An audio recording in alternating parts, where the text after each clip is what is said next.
Hi, Yaquan Holloway with Holloway Consulting Group, and today I'm thinking about what's really in my circle of control. What truly can I control in the event of working with a client, in the event of leading a project or a workshop, when I'm doing different things, what can I control?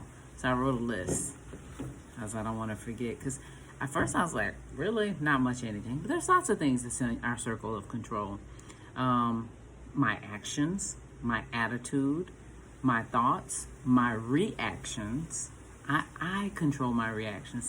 Sometimes, people feel like, oh my gosh, she caused me to react this way. But no, you control your reactions and your words. And so it's easy to think about the things that you don't control often, because there's so many of them. If any of you are parents, you have this grandiose idea in your head.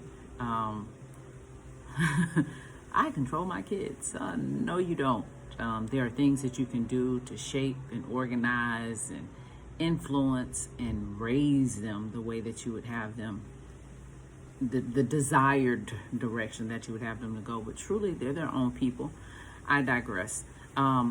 What really is in my circle when I'm leading an initiative, when I'm working with a team, I can't really make people be the people that I want them to be, but I can provide what in order to make sure that things go in the direction that I'd like them to go. And so that's what I want to hone in on is what's in the art of the possible for us as people, leading people who are their own people, right?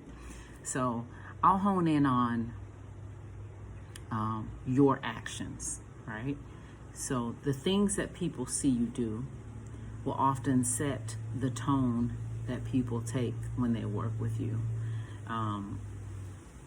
Whether that's the organization that you put around something. Okay, for this specific project, here's when we're going to update each other on the progress. Here's how I'd like to see that update and when I'd like to see it. And you do the same, right? When I conduct a meeting, I am going to come into that meeting prepared. I'll have an objective for the meeting. I'll have a specific agenda and specific actions that I will take. That will teach other people. That will teach the other team members that when they have a meeting, they're to do the same. And my actions will lead others. And if my actions are not enough, then I have words that I can use to give pointed feedback on, hey, here were my expectations. So, of course, we can't control how others handle things and how others do things, but we can provide them guidance, examples, actions, words. And I think those are really big things. Those are big things for any relationship we're in, not just the work relationship. And often that's all we have is how we interact with each other and the example that we show each other. And I love to say you teach people how to treat you, right? And when you teach people how to treat you, they often treat you that way. And if they don't, then you give them pointed feedback. And if they don't, then you have other actions you need to take. So you do have things that are inside. We do have things that are inside of our circle of control. We don't have to throw our hands up and say, oh my gosh, it's not working out. Nothing will ever work because I can't control everybody. Get rid of the controlling spirit and instead focus in on what's in your circle of controlling yourself, and then clearly articulate to others your expectations and do the best you can there. That's just been my 2 cents on that.